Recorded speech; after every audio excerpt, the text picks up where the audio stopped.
Hello, everyone, and welcome back to Dad English. It is a beautiful day to learn. Hi, friends. We are so happy you are here with us today for another lesson. On this podcast, we help you practice real English with slow, clear conversations. If you enjoy learning with us, please subscribe, like this episode, and share it with someone who is learning English. Today's topic is very important and very common. People ask this question all the time. Yes, today we talk about the famous question, "Tell me about yourself." It is everywhere. You hear this in a new class, at a job interview, or when you meet a new friend at a party. Sometimes it feels difficult. People think, "Oh no, what should I say? How much should I say?" It is normal to feel nervous, but don't worry. In this episode, we make it simple, friendly, and even fun. By the end of this episode, you will have a perfect answer ready for this question. Exactly. So grab a cup of coffee or tea, relax, and let's get started.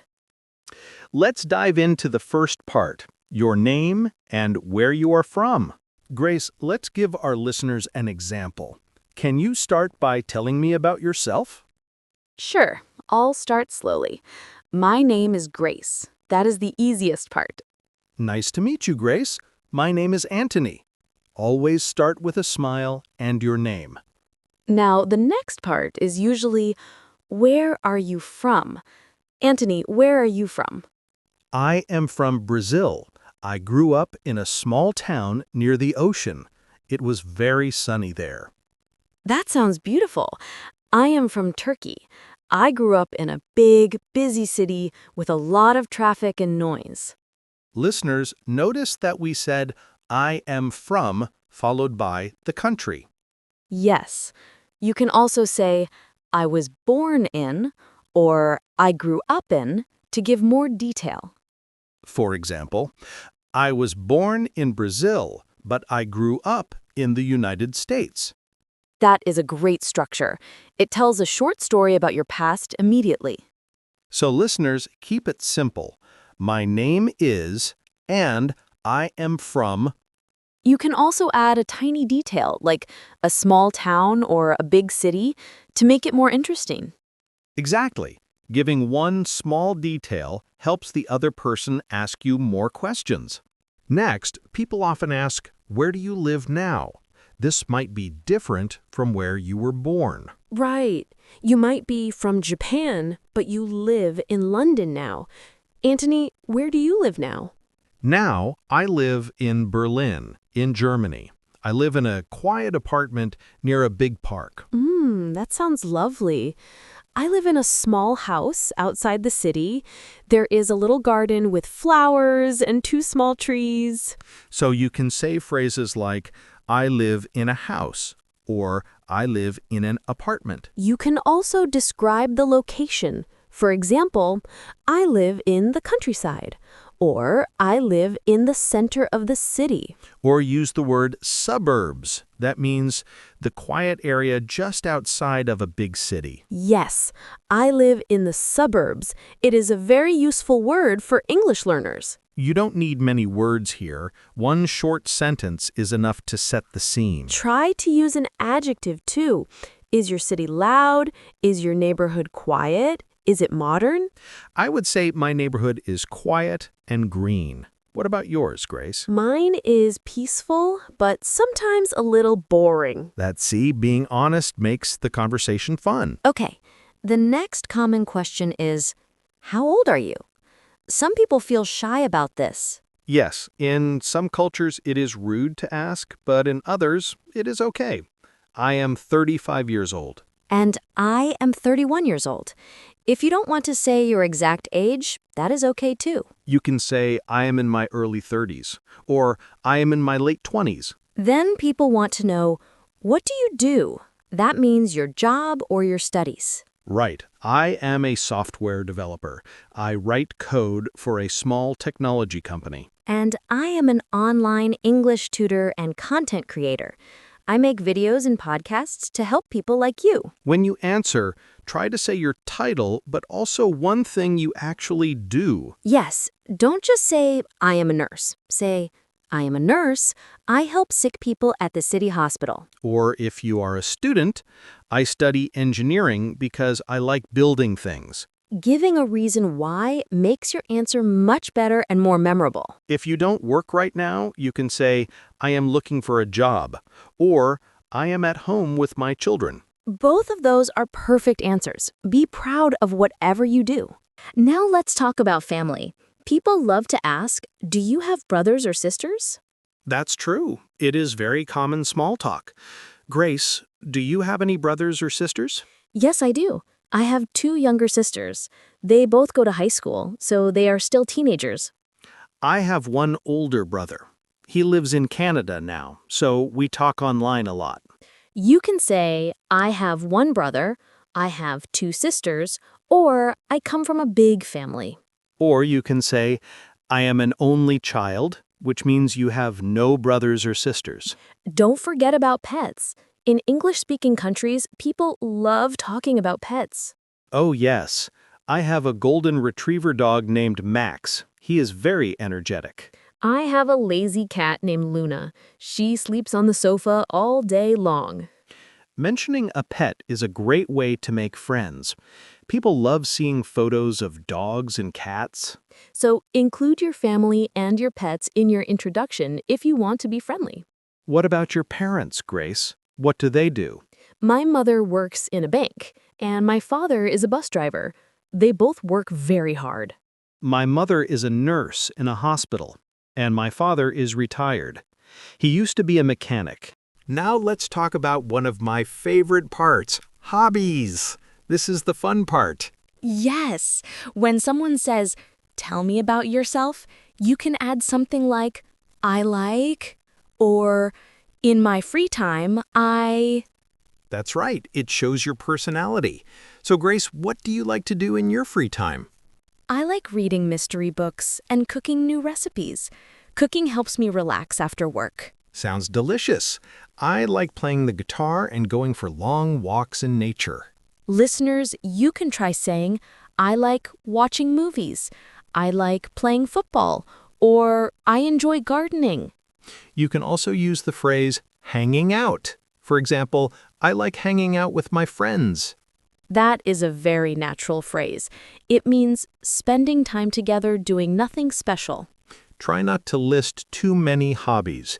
Just pick the top 2 that you really love. Yes, it is better to focus on what makes you happy. Don't say you like running if you hate it.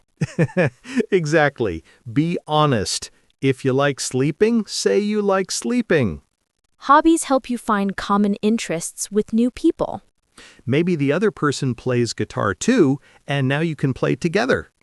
Now, let's add something about your daily life or your routine. Great idea. You can use this when someone wants to know more about your lifestyle. For example, you can say, on weekdays, I usually wake up at 7 a.m. I make a strong coffee, eat breakfast, and then I take the bus to work. Using words like usually, always, or sometimes is very good here. Yes, and you can add 1 or 2 things you do in the evening. After work, I go to the gym. Or, after work, I like to relax and watch Netflix. That is very common. You can also mention weekends. On weekends, I visit my family or meet friends for brunch. Describing your routine helps people understand your schedule. It also helps you practice the present simple tense verbs like wake, eat, and go. The key is to keep it simple and true to your real life. Right. Real English is about daily life, nothing too fancy or complicated. Just tell us a little bit about what a normal day looks like for you.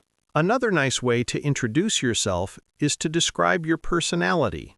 Yes, this helps people know what kind of person you are inside. You can use adjectives like friendly, calm, talkative, or shy. You might say, I am a hardworking person, or I am a creative person.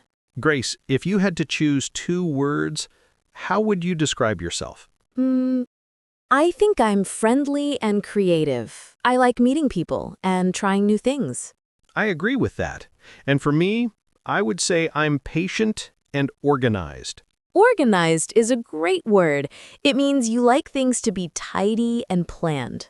Listeners, just choose 2 or 3 words that match you. Don't worry if you are shy.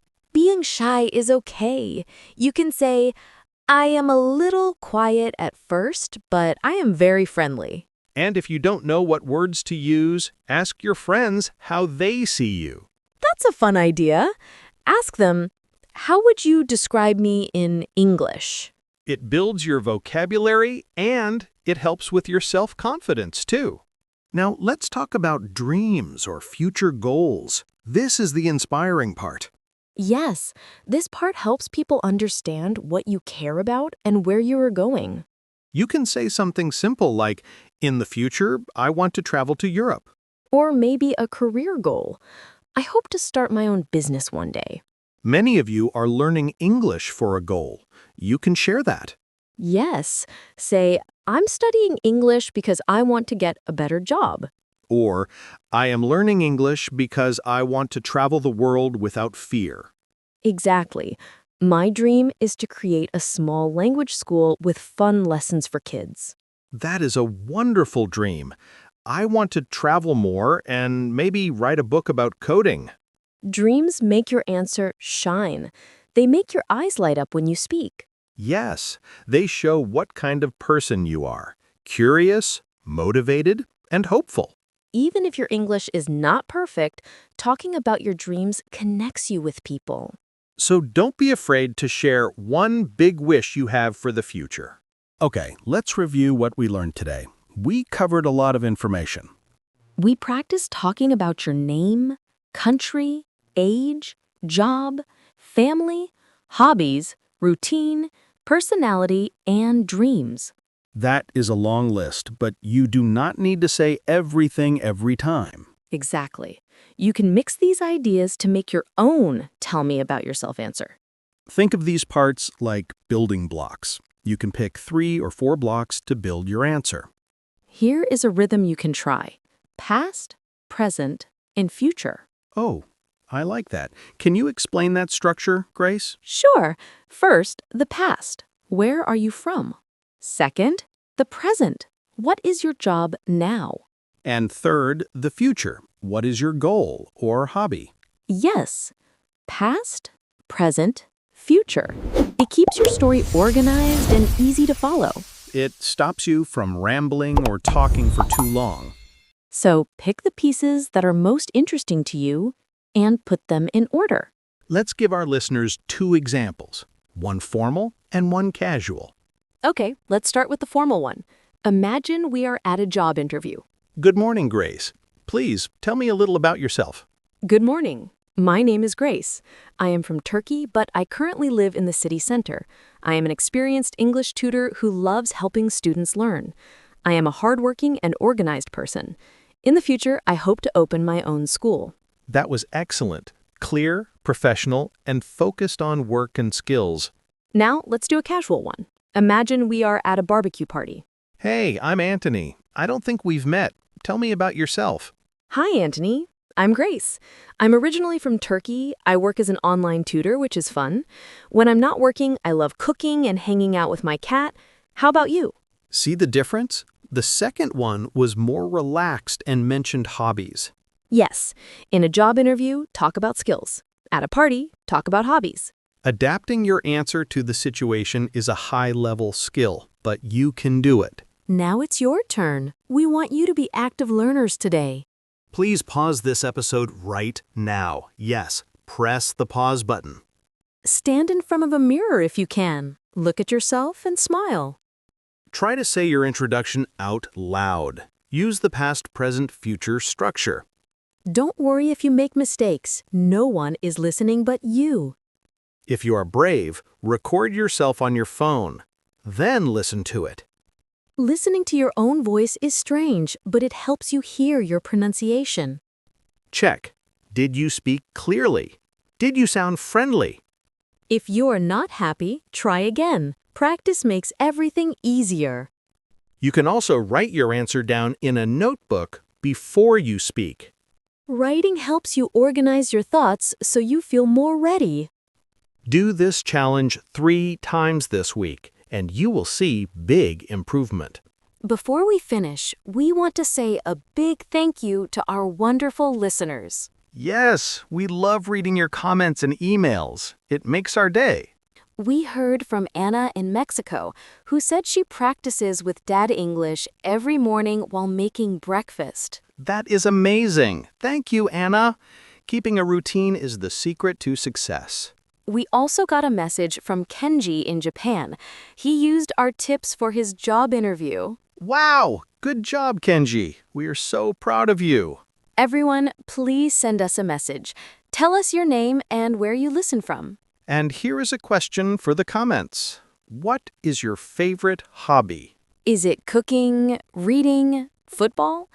Let us know in the comment section. We really read every single comment, so don't be shy. We want to know the real you. That's all for today's episode of Dad English. We help you feel more confident to answer the question, "Tell me about yourself." Remember, your story is special. You have a unique life, so share it with confidence. You don't need to use big words. Simple, clear English is beautiful English. Don't forget to follow our podcast and hit the bell icon so you don't miss the next lesson. And if you want the transcript for this episode, check the link in the description. Practice your introduction this week. You can do this. Thank you for spending your time with us today. See you next time on Dad English. Have a wonderful week. Bye, everyone. Keep practicing.